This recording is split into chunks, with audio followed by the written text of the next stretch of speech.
Yeah, we're live. How's everybody doing? Tonight we are going to talk about frosted cold beverage first.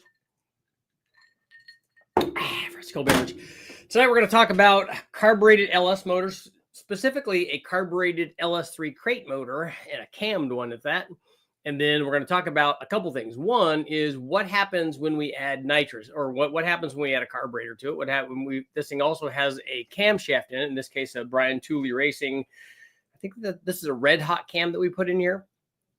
And then we ran it carbureted with a single plane intake manifold, and then we added nitrous to it. So we're going to talk about all of that, and we'll go through the photos. We'll go through these. We ship it out the same day unless it comes. I like the nitrous stuff. You hit the button, boom, instant, a whole bunch of instant power. So we'll go through this thing, and I'll run through this a couple of times. First of all, this was an LS3 crate motor from the guys at Gandred Chevrolet, GM Performance, like an LS3 crate motor, just your standard one. It actually came, as we could see here. I'll stop one of the photos here. We could see it in. See, this is how it came. It actually came in EFI form with the factory LS3 intake manifold, the drive-by-wire throttle body injectors, all that stuff.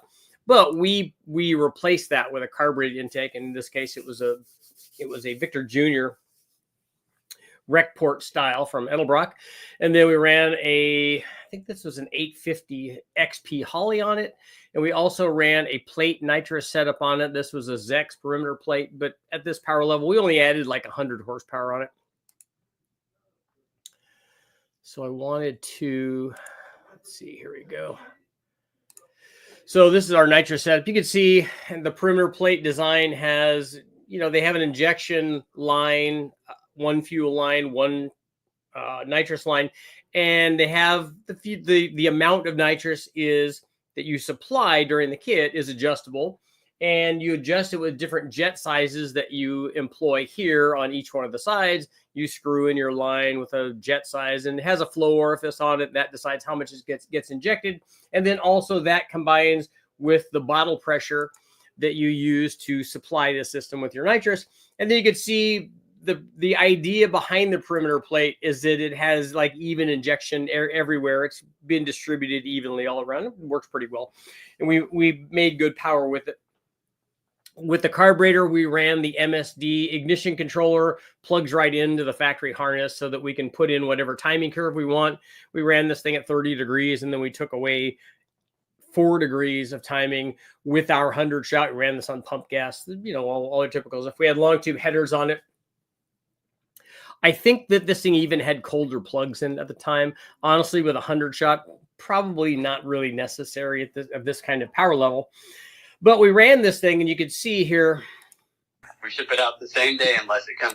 Hot cam and the carburetor, the LS3 crate motor. This thing made 555 horsepower or so, and under 500 foot-pounds of torque. Under 500 foot-pounds of torque. It did good. And then we put the plate system on there, and you can see we added like 100 shot, and it added about 100 horsepower, made 650 or more, a little more than 650. Made kind of a steady gain. There's a little bit of waving there, just which we could tune out of it, not a big problem. And actually, this kind of power gain is fairly typical of when we add nitrous to things. So if we add 100 shot, it adds 100, it adds like 100 horsepower. Sometimes we can get a little bit more if we do, we put a little spicy tune in it, particularly on the 100 shot stuff, because we don't always take away timing. If we're running good fuel on it, we've run stuff on E85, we run stuff on 91, and because we're running at coal and it's a junkyard motor and we don't really care about it. Sometimes we've not taken this was a crate motor that we cared about because it wasn't a junkyard motor, so it was a little more expensive, so we kind of cared about it, so we took the timing away. But if you do everything right, a lot of times we can get more than the 100 horsepower from what they call their 100 shot, and so you can gain more than that as long as you have the air fuel correct and you're not over fueling, which is honestly on these nitrous kits, it's fairly typical that they supply way more fuel than you need. So in the jetting that they supply, that they're recommending, and in this case on a carbureted application, a lot of times we do this on fuel injected motors too. We run the jetting in relation to low pressure carbureted fuel supply. So if we supply, for instance, to give you an idea, if we're running a fuel injected motor and we tee it off of the fuel injection with an LS is normally run at 58 PSI. Well, on a carbureted application, it's normally run at 7 PSI or lower. So if you had the same jet in there, 58 PSI would supply a lot more fuel, obviously, than 7 PSI. So when they give you jetting for different horsepower levels, the amount of extra fuel that you have to supply is in relation to the jet size, but also in relation to the fuel pressure. So depending on what fuel pressure you're using, whether it's an EFI kit or a carbureted kit, the jetting size, the associated jetting size for the fuel system is going to be different. If you want to add the same amount of fuel, the jet size is going to be obviously smaller with the higher pressure because it will supply more fuel.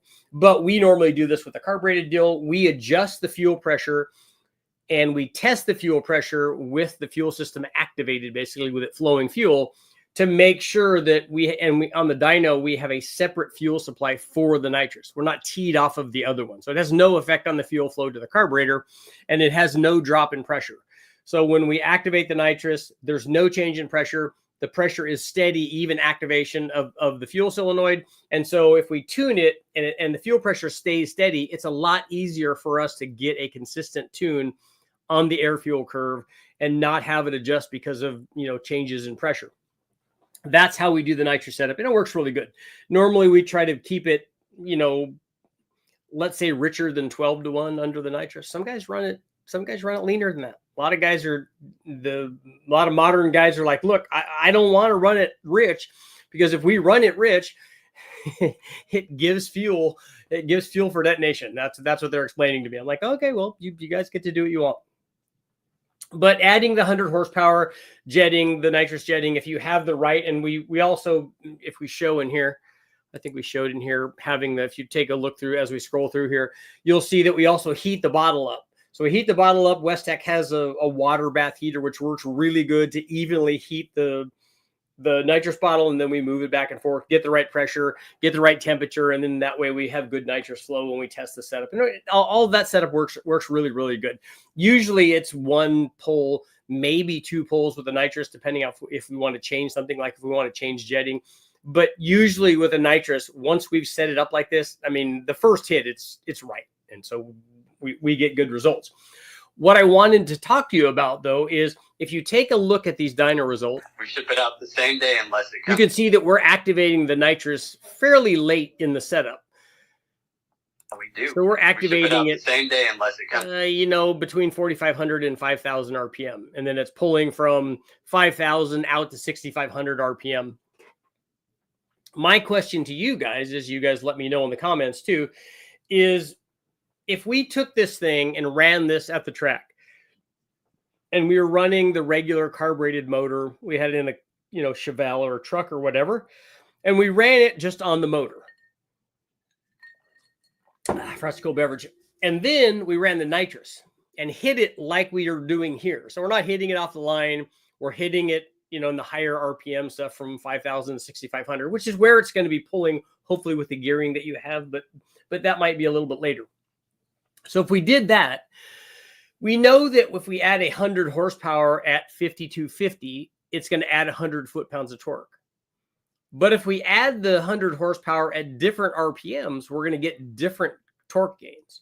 So my question to you guys, and you guys let me know in the comments, how much faster do you think that we would go, assuming that we had traction, if we started adding the nitrous earlier? So to give you an idea, if we add the nitrous at, if we add it at 5,000 RPM, we're picking up 106 foot-pounds, an extra 106 foot-pounds. If we add it at 4,000 RPM, we're picking up an extra 131 foot-pounds. If we add it at 3,000 RPM, we're picking up an extra 175 foot-pounds. And if you were, I guess, foolish enough to add it at 2,000 RPM, maybe right off on the converter, basically, you'd add 263 foot-pounds of torque. If you just do the math on it, it's fairly simple for 100 horsepower at that RPM. And because you get such a big gain in torque, depending on where you're adding this 100 horsepower, you obviously get a lot more average power production, even with the same kit.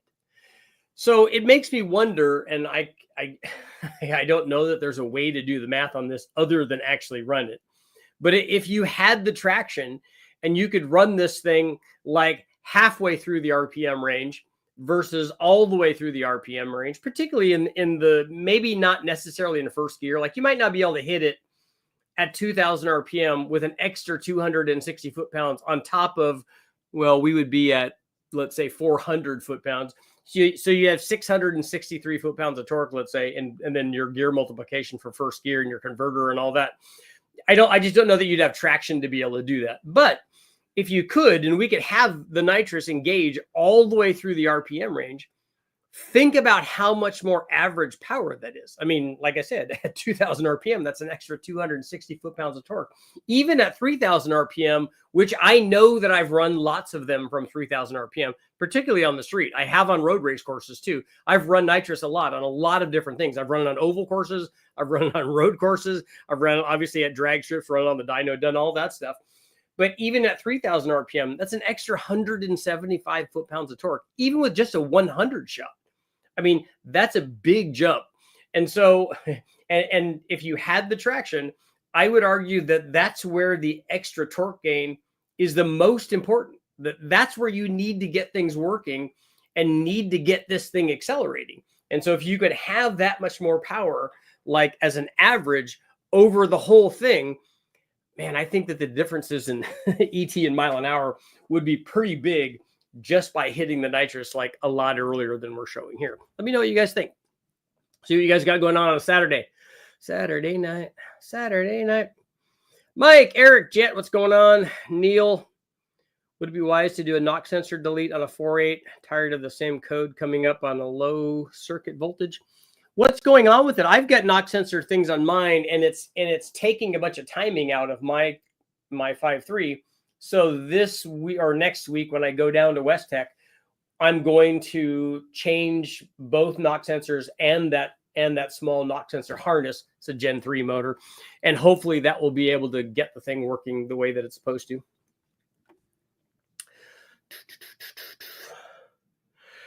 Rule of thumb is 4 times fuel pressure will double the fuel amount. Passed emissions today. I have 2 years now to run a turbo, but they did say I can do anything to the exhaust I want as long as it doesn't throw an engine code. So you can do anything after the cats then? It's a great question. I was thinking about this the other day. Is it possible to ramp up nitrous like we do boost? Yeah, you can do a progressive nitrous controller if that's what you're talking about. 0.8 to 1 full second faster using nitrous oxide. Full hit, say 2,000 to 3,000 to redline. Yeah, it would depend on how much you're hitting it with, but we have done a full second on stuff. It's only going to be an accurate test in a car tested for 9 seconds or a big tire slick car. You're thinking because of the traction issue? Vegas is in the house on a time slip, 60 foot, 330 foot, and 660 and 1,000 feet will tell a lot.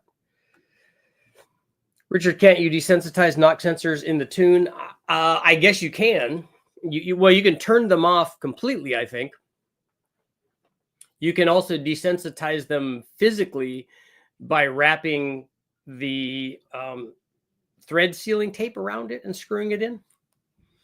I know that we've done that in the past.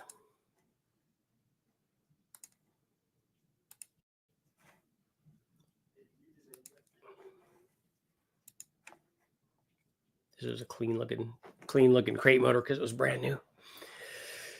But I will have to change. I will have to change the knock sensors on mine because I got to get that code out of there. And the thing's a dog with. I don't know how much timing it takes out. I'd need somebody to look at that to see. But it's a lot, and it's because it's very, very sluggish. And I'm sure that the fuel mileage isn't nearly as good driving to Vegas like that.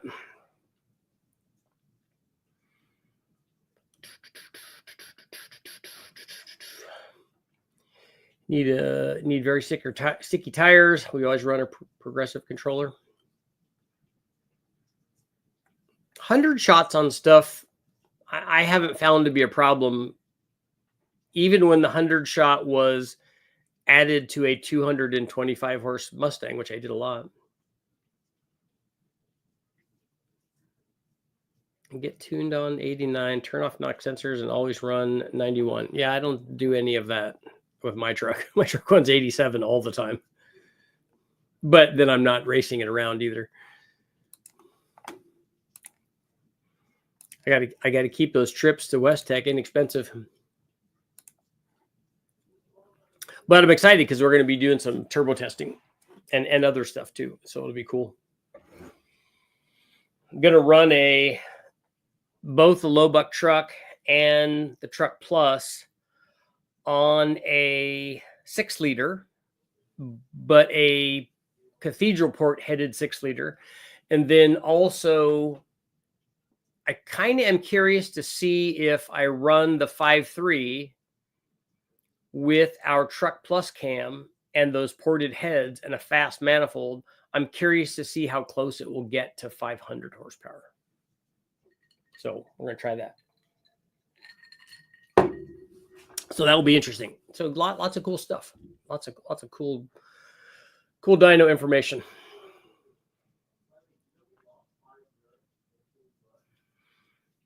So what do you guys think? Do you guys think okay, here, I'll make a post here.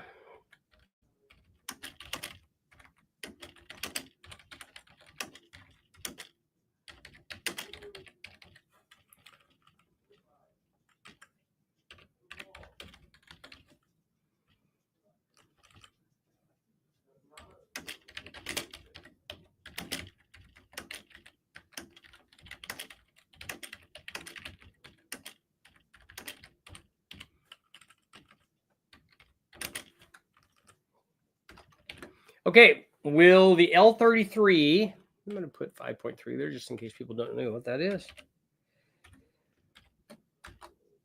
Will the L33 5.3 liter with ported and milled 220 trick flow heads, fast intake manifold, the LS6R 102, and truck plus cam make 500 flywheel horsepower? You know what you guys think? Turbo Centra, thanks for sending me that stuff today. That was cool. Have you chilled that drink with leftover nitrous? It needs more chilling. It's chilling like a villain. Will you have a Trailblazer SS intake to run that test with? To run what test with? It won't make 500 horsepower with a Trailblazer SS intake manifold. I ran a 75 shot on a 4.6 PI heads, non-PI bottom.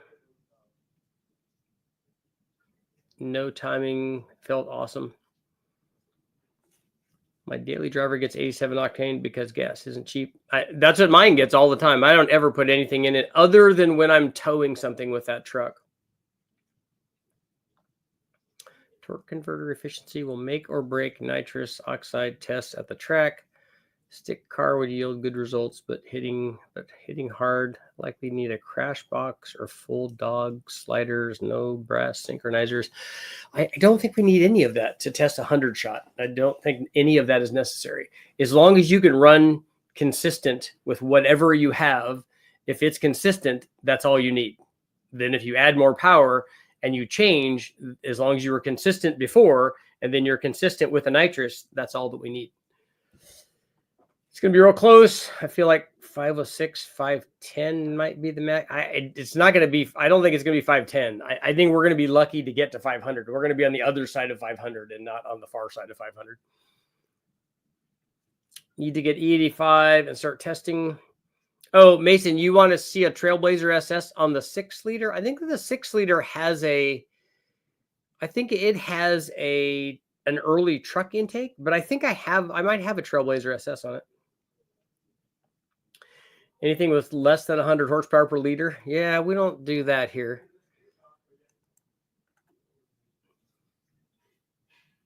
What would be impressive is if you could do 100 foot-pounds per liter.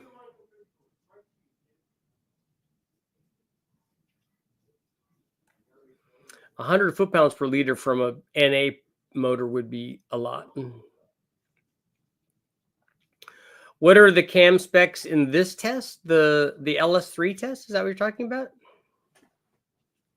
Or the one that I was talking about? The LS3 test had a BTR Red Hot cam in it.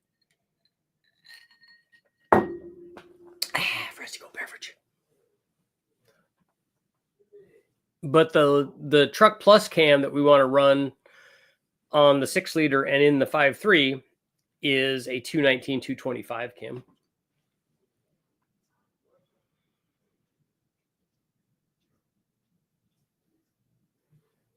AC induction motor, 100 foot-pounds, no problem.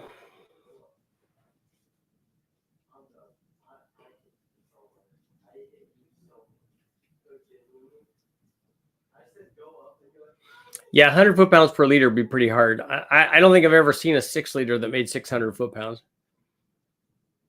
I'm going to run that setup with 799 heads and a 90 millimeter drive-by-wire throttle body. I'd like to see what that cam will do.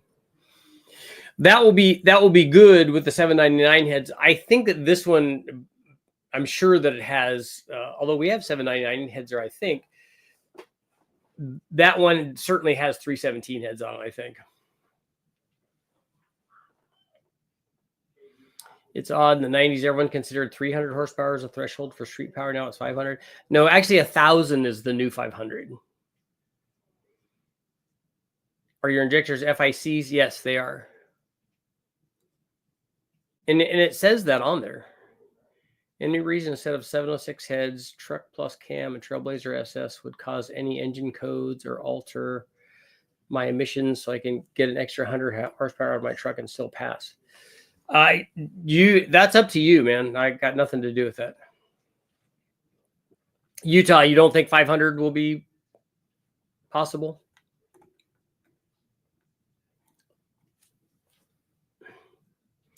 Good way to keep torque converter shims in place for the 4L60 is to have the battery cable disconnected, inspection cover open in neutral, starter and dust cover removed, small flex magnets. So do you have spacers in between are you having to space the converter and the flex plate? Center, so you got it making a consistent 8 pounds now? That's good. What will happen if you run an NOS cam and a non-NOS? Use 5.3 because exhaust stays open. It won't burn cleaner as an everyday driver.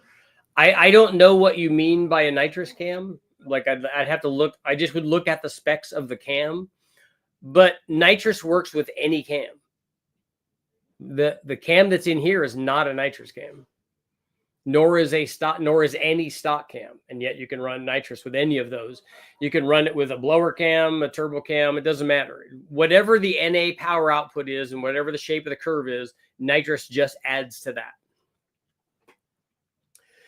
Anyone ever make cannon valves for the LS? Yes, people have for a long time already, and BTR has some, and I think Frankenstein has some. Richard might be looking close to 470 to 480 on the L33 5.3.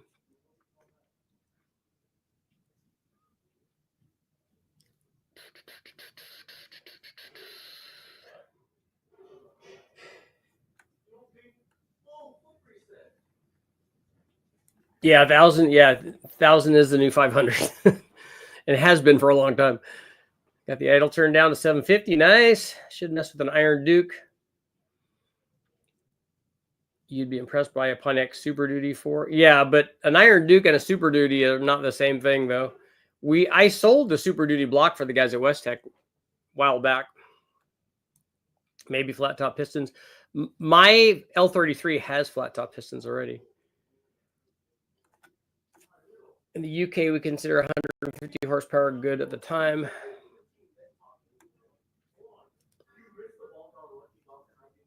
I remember thinking F-bomb was unbelievable. Do you or have you ever upgraded rocker arms on an LS? I have. I have done trunnion upgrades, in the Vice with the trunnion upgrade tools that they sell. It's not that hard. You just press them in. But I don't normally do those. We didn't do that on any of the Big Bang motors, and I won't be doing that on the 5.3 that I'm putting in my car.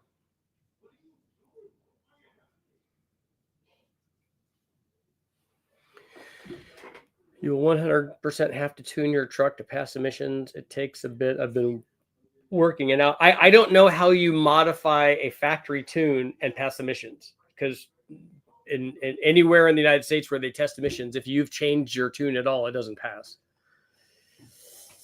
I'm talking nitrous specific cams. Well, again, a nitrous cam, whatever the nitrous cam does NA, it does NA. And then nitrous adds to that.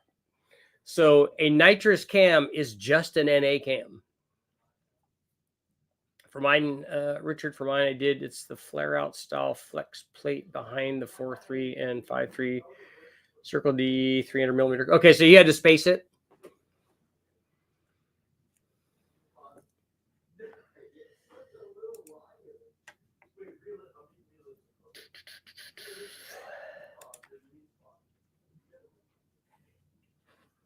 Yeah, they're gone.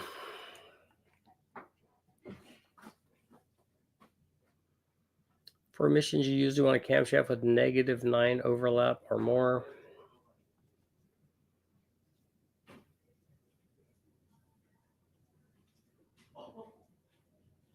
Yeah, that person's gone.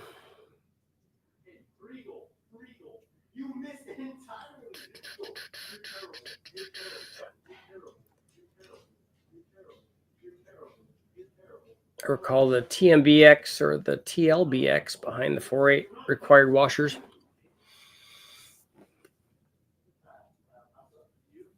And I don't know, I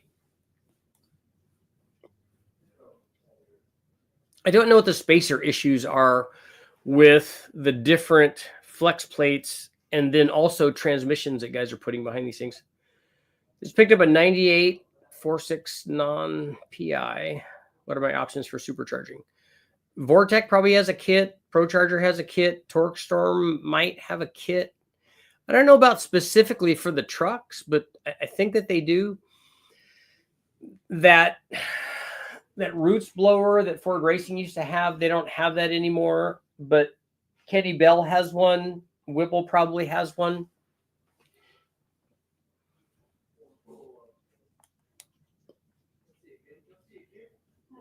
So you should have a lot of options for that. And also a turbo would be a good one. We ship it out the same day unless it comes. It'd be nice if that curve just was like above everywhere. Wow.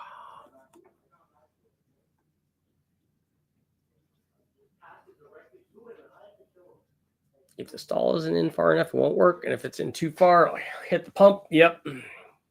It's got to be just right. It's got to be like Goldilocks, right?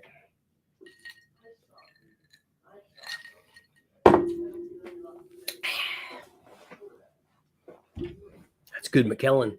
It's not. Are Speedmaster pistons any good? I've never tried their pistons.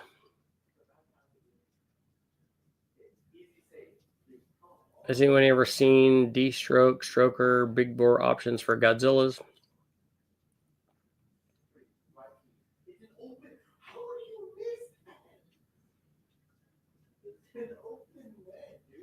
Or do I need to stick with forged ones? Yeah, I would recommend you, if you're getting forged pistons, you should get them from Summit, like this Pro LS stuff, or JE, Scat, Race Tech. You know, there's lots of good ones out there. Circle D torque converter bolts, at least for my stall handle, 45, 47 foot-pounds. What size bolts are they? Are they a metric bolt? I've heard of guys having a stock drivetrain and factory cats pass emissions and get back home and put the street race engine in. Okay. What rebuild kit do you recommend for beefing up my 4L60 to handle 500 horsepower, 500 foot-pounds? Has anybody got anything for Cougar parking on transmission rebuilds?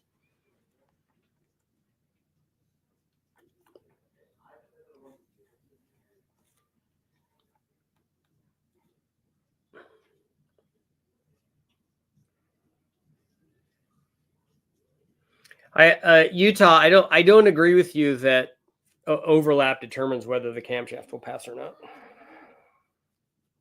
I don't think that that's the defining factor. 4L80 swap cures the 4L60 if that's the rebuild kit for it. How NLS on iron block 6 liter with Summit Racing LS Pro forged pistons and rods with ported LS3s. Are you asking how much nitrous you can run with that?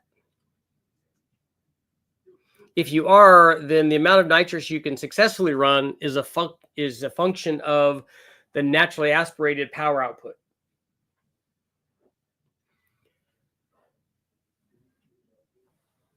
I will say JE built and sent pistons to us quicker than any UK supplier could at the time. Only good words. Yeah, I've always had good luck with JE stuff.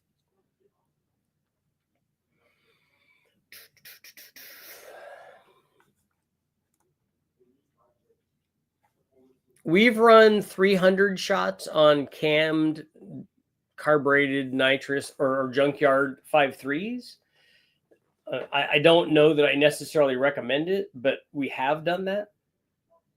They were motors we didn't care about, but I would definitely put ring gap in it if you were going to do that. We like to be like 50% of the NA power. So if you have a 600 horsepower motor, you can run 300. Now we ran 300 shots on those motors. We're making cam 5.3s were probably low to mid 400s, I think. So you can do that, like I said, but we ended up hurting it. So I don't really recommend that. Just had a piston ring seal up and cracked a piston spraying a 250 shot.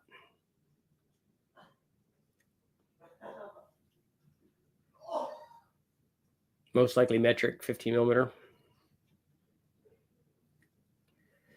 In Florida, you have to wait till it's 30 years old for antique tags. Yeah, older car stuff like that Omni that I'm doing, that they shouldn't even worry about stuff like that. But it does have all the factory stuff on it. Factory cat and everything. Richard, wish you could do a budget build on a DIY blow-through carburetor on an LS. Yeah, I've never made one before. I could look into it.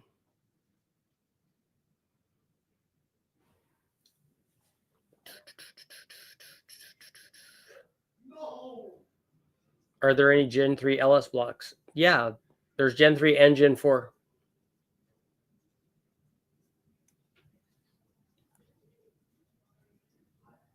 Aluminum Gen 3 blocks.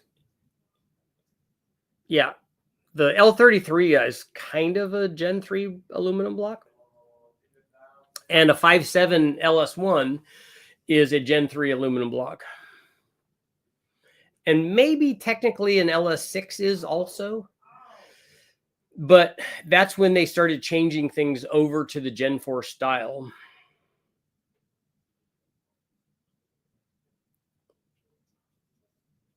You really need to get the Omni home. It's probably going to Jimmy's place first.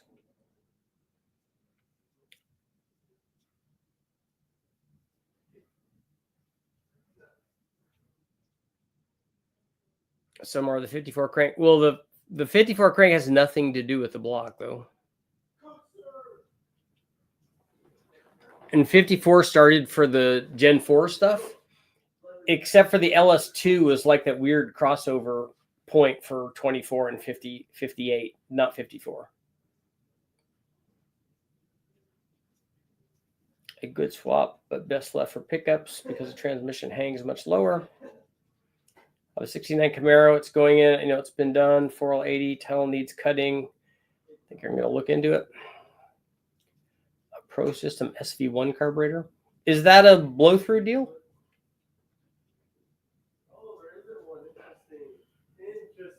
I meant like a straight Gen 3 type cam and crank. Yeah, all of the ones that I just listed are all Gen 3. The original LS1 was an aluminum Gen 3 block. Molly Pistons are doing good. Yeah, I've used their stuff in it. I really like their stuff. 69 Camaro is the best looking USA car in my opinion. That's good. That's a good choice.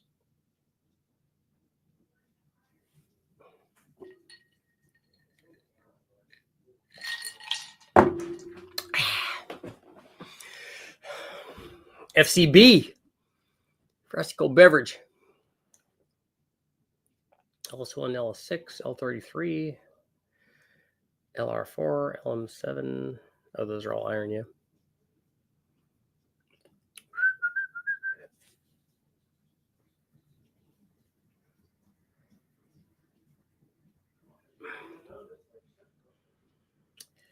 Which would be a good test to take a -9 and a +9 cam. So do you not care at all then about what the duration is or anything? You just care about it's just overlap, right? You don't care what the valve events are, just as long as it's an overlap thing?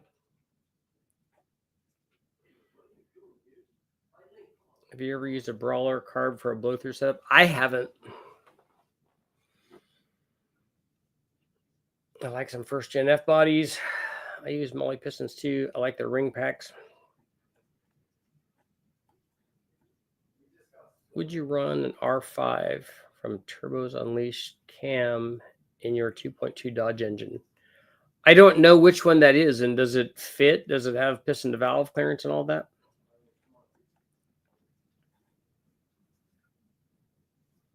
I have a Chevelle that I finished destroying. LS swap digital gauges.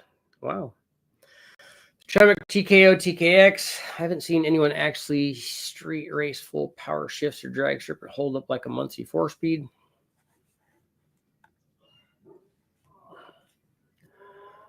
Looks like a T56 manual is number one. I already ordered my T56.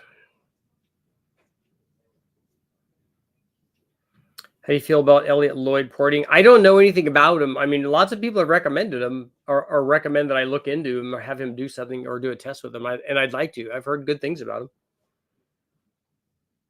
My buddy said I should LS swap an F body. Yeah, that's a no-brainer thing, right? Duration could be equal. Oh, but I thought we were just talking about LSA. Letting the Loctite set up till 4:30 in the morning. Is it going to be cold at 4:30 in the morning? When are you coming out with the Richard Holdner cams? I already offer 2 of them. I have my own store and everything. RichardHoldnerPerformance.com. Got lots of stuff there.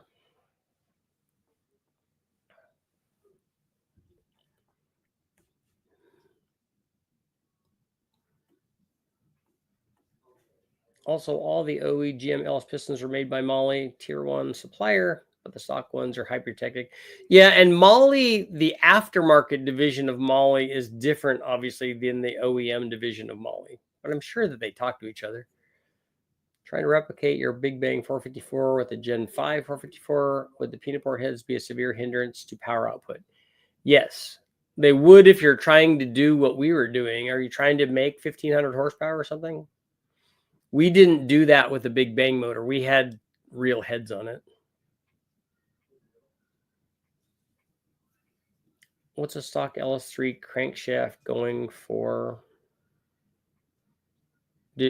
Are you asking how much they cost, or what are you talking about?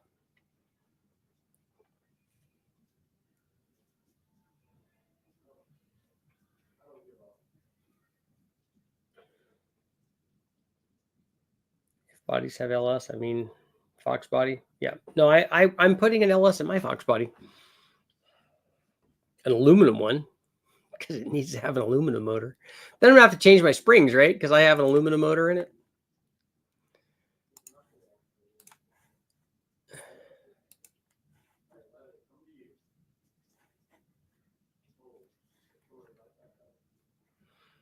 Boosted, we have made 1,500 horsepower with stock crankshafts. Don't know that I would go racing like that, but some guys have. What's the power rating on the T56? I don't know. I think it's 700 or 750.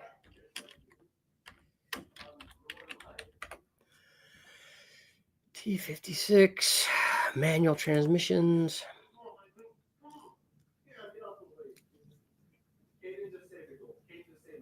Yeah, we don't care about that one.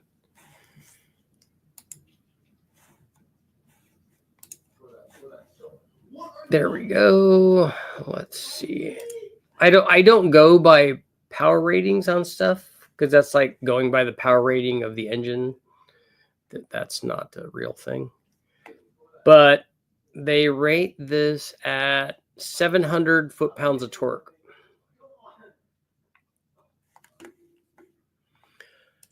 700 pounds-foot.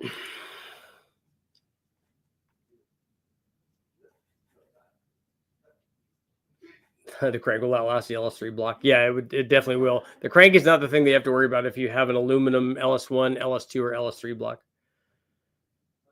Iron motors are good for going straight on in corners. LS motors are pretty light.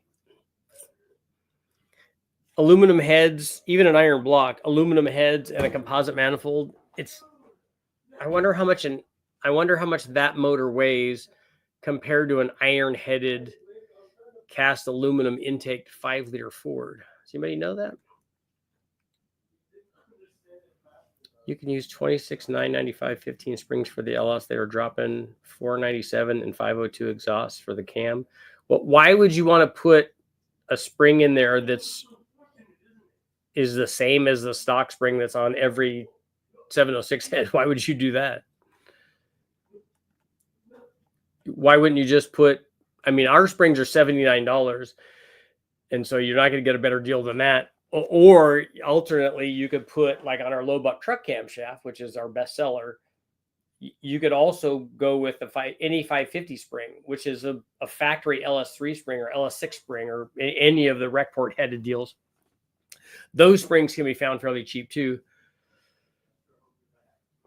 What stock bottom end LS would you pick for a big shot of nitrous? I wouldn't ever do it based on that discussion. You just have to tell me how much power you're trying to make, and then I would pick the combination to make that amount of power.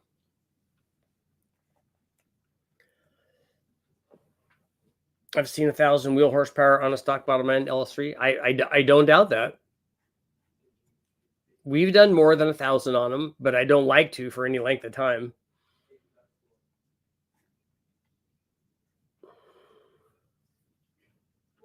Will a stock 6L80 with a good tune hit 1,000 wheel horsepower? Does anybody know if those transmissions will last to that? I don't see how they can. They're for the 2.2. I thought you said it was for an LS. 26 995 15s. I'll write that down.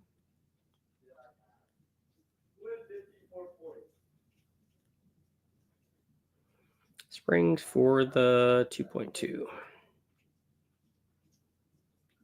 Now, are the spring setups the same on the two different style heads, like the bathtub head and then I don't know what the other one's called. One of them has a weird combustion chamber.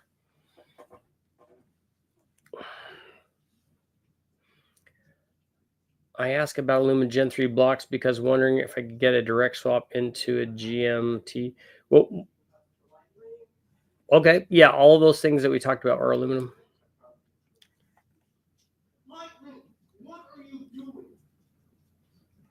I'm assuming the cam sensor is the different part. Yeah, but you can easily work around that though. If you put a Gen 4 block in, it just means that you run the cam sensor off of the front. It just means extending the harness. And the crank sensor is the same. You just don't use a 58X crank sensor. You use a 24X crank sensor. And then you put your 1X in the front. It's real easy. Just means extending the harness a little bit. Just bored my L99 to 7-liter.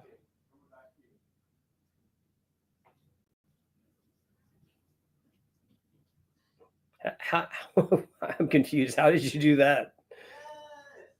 A swirl head, that's what it was there. Longer valves on the 782. So are these springs for the swirl head or are they for the earlier head?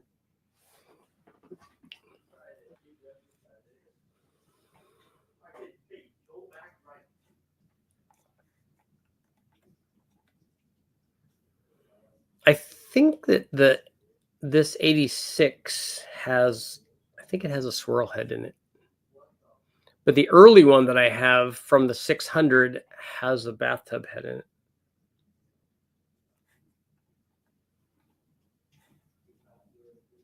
it. Boosted, what is the bore and stroke on the motor that you're talking about? And what did it start at?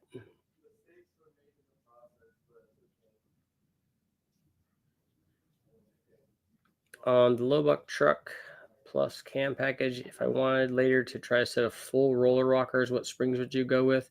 You're going to need a dual spring for a roller rocker, and I don't recommend it anyways. But if you wanted to, you'd need dual springs for that. The rockers are really heavy. All of the aftermarket rockers are really heavy.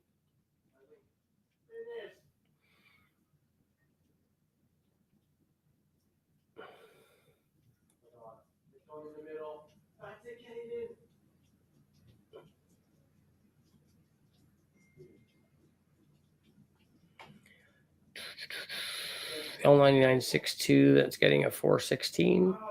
Okay. Yeah, you can go with the 4-inch stroke, but I was wondering how you were getting to a 7-liter, because that would be a 427, and I haven't seen people do that with a 6.2. Seems like a lot.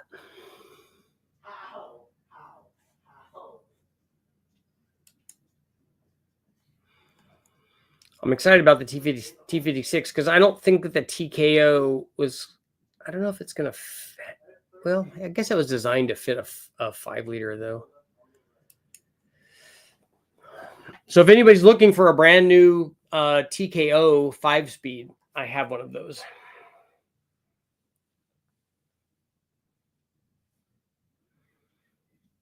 Which one is the RPM intake?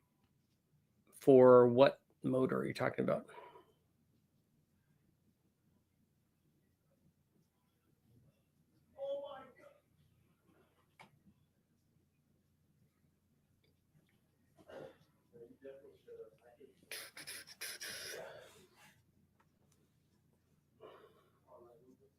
Yeah, you got $50, Mark, for it? I'd buy that for $1. Switch over here. Carb LS3. This right here is a good photo, but it's actually an even better video. That right there.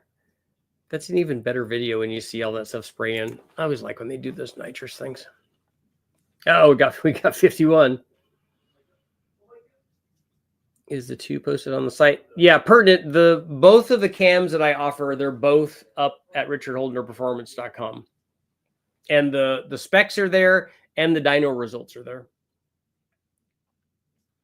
The mic is picking up other people. Yeah, my son's in his room.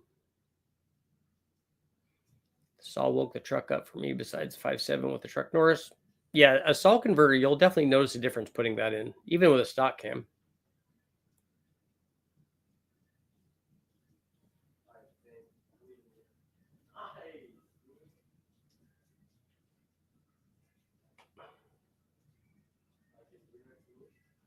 I think a truck Norris would be small for a 5.7. I would recommend something like a Mad Max or a 220. Well, that's what the truck plus is. It's a 219. But again, I disagree with that. I think going by displacement is only blinders on kind of inspection. Lots of guys want lots and lots of average power production. 5.3 cam, 243 heads, carb, 750, 6014. Make some tuning videos on it. I have lots of videos up on running a carburetor and the MSD on a 5.3. It doesn't make any difference what heads are on it. And it actually doesn't make any difference what cam's in it, because we would run the same timing curve for 99% of the carbureted and cammed 5.3s. They would all have the same timing in it. We would run like 31 degrees of total timing at the horsepower peak, less below that. I don't know if I've seen this LS3 Nitrous video. You have not, because it has not been put up yet. The video titled, or do you mean carb versus RPM range?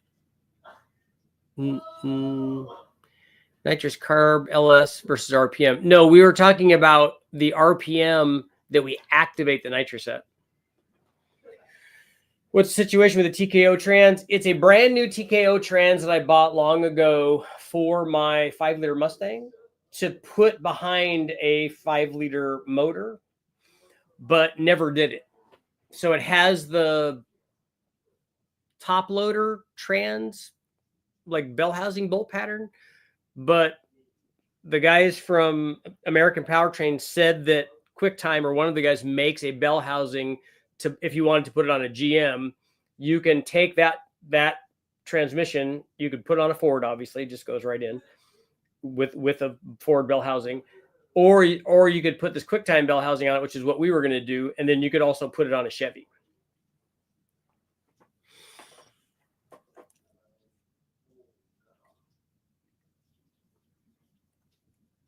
The nitrous block looks pretty trick. I only use the bar type. Yeah, that works the same. I mean, the perimeter plate, works good, but so do the bar, so do the crossbar, so do all the whiz bang things that people are doing. That nitrous block, the truck nurse might be a bit small for an 8.1 work rate in LS. If you put a 212 cam in a big block, that's basically what an RV style cam is on a big block. And on an 8.1, that truck Norris cam with that lift and duration, if you just put those specs in, it would be a big change in power over the stock cam. That would be a nice transmission, but I'd have to swap over everything from an automatic. Yeah, I don't know that I would do that. I'm not racing this truck, but it has 243s, 25-pound injectors. We'll upgrade to bigger injectors. Did you do plate versus direct? No, because I was never running it at a power level where I thought that would be beneficial.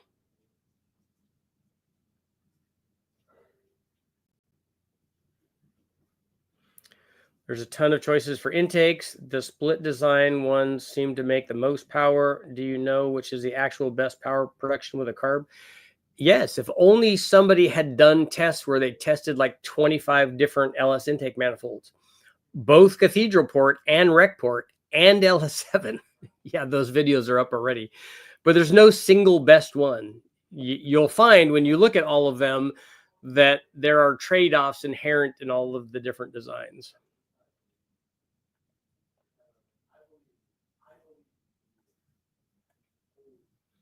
Must be holes all over in that place in the bell housing.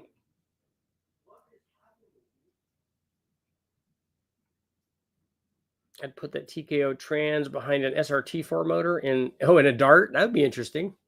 That would kind of be a cool combination, huh? I just watched the video today of all the intakes. Yeah, the LS3 stuff is really good, and the LS3 is broken down into carbureted and fuel-injected ones, whereas the cathedral port, I just ran all of them together because there weren't really, when I ran that test, there weren't really very many carbureted intake manifolds available. Holley didn't have their split manifolds available back then, but we did run split versions of the mast intake manifold. But again, those are just high RPM kind of. And in the case of that one, especially with a 4500 flange on it, that's a big motor kind of thing.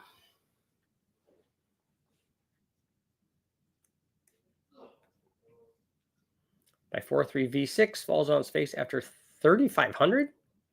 Light throttle and wide open throttle. I think it might be HEI problem. Here had a similar issue. What could it be? Well, I would diagnose things and see. I would take a look at the fuel pressure. And it does it at part throttle and wide open throttle? That kind of sounds like an ignition thing.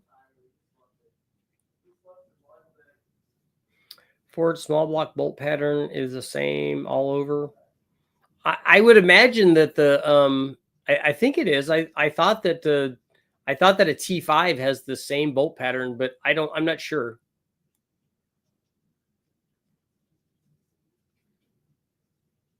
A very early one has a different bolt pattern. A very early 221 and 260.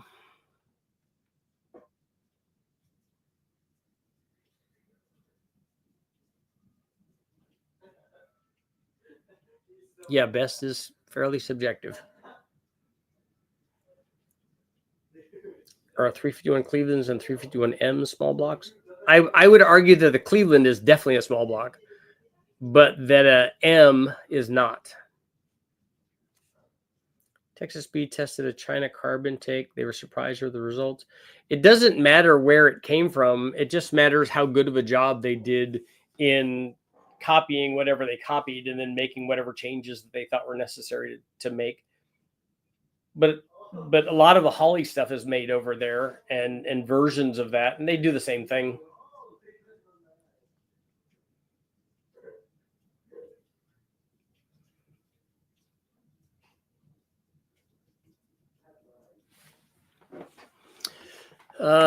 Jeff, it's going to depend on the head and the chamber, but if I can get a rough idea.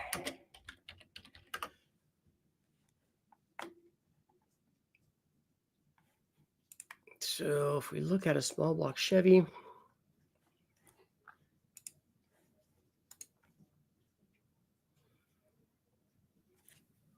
excuse me, let's see.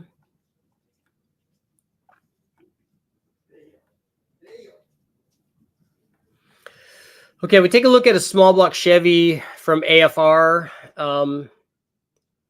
6 thousandths per cc on a 60 cc chamber, 9 thousandths per cc on a 55 chamber. So it might be less on a 76 cc chamber, but that should kind of give you an idea.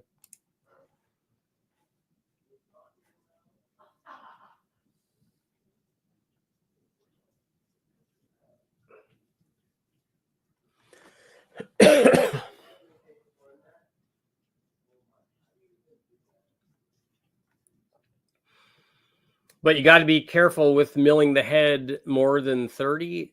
You start running it, and you can angle mill it, and it gets a little better. But then you got to mill intakes and stuff too.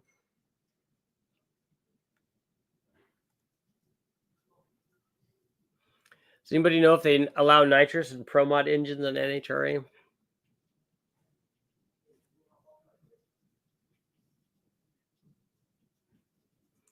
There's a company that made a rock crawler chassis that used an SRT4 motor and trans-mounted straight, so one axle becomes the front and the other is the rear. Cool.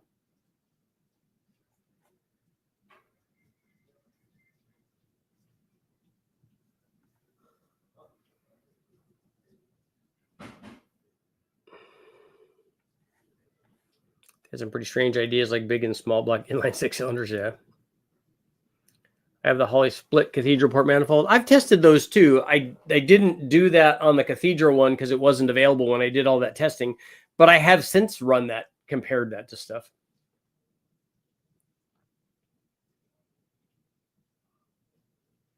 I'm interested in the LS3 Performer RPM 2 for a period correct look. I have a rec port up on at richardholderperformance.com in the garage sale section. I have an Edelbrock single plane. Yeah, rec port single plane. Victor Jr. intake manifold.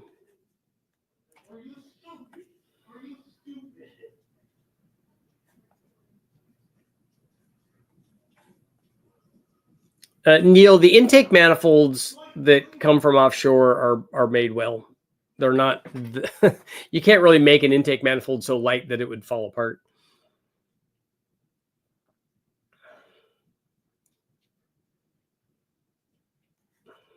S10 swapped an ACES TBI and HEI distributor. It sounds like you have a problem in that. My tests have. I have tested a mass single plane. Yeah.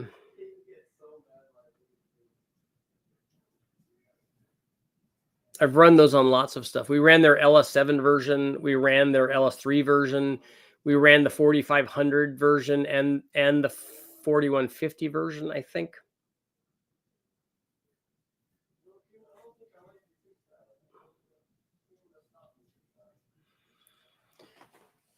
Harvester, on your header question, I don't think you need anything more than 1 3/4 inches. But I don't think you'll see a big difference between those headers. I don't think I don't think you would even notice any difference between the two.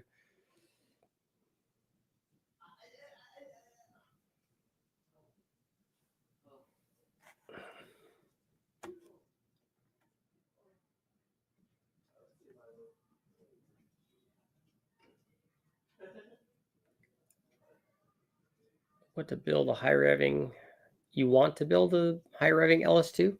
There, just look at the 8,000 RPM video that we did. What you need for a high revving motor is a really, really good valve train. You need to have a stable cam profile and the right spring package.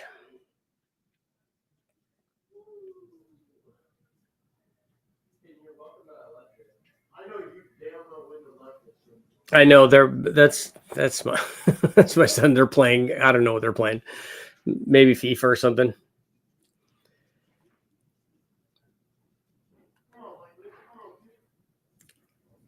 Didn't think that they were Vortex. The V6 stuff did have Vortex on their later motors, but I don't know what the classification was on their earlier heads that they have. We got one more minute. Yeah, he's playing FIFA or something. Kids these days. Where are my dogs? Oh, that's because Lisa's here. they act like I'm not even there. And the right counterweighted crankshaft. Yeah, we didn't have any of that. The valve train was our big concern, on at least on the LS it was.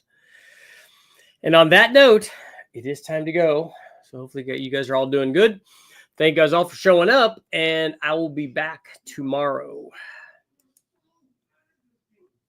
End our stream, and we're ending. I thought we did that. I thought we did that already.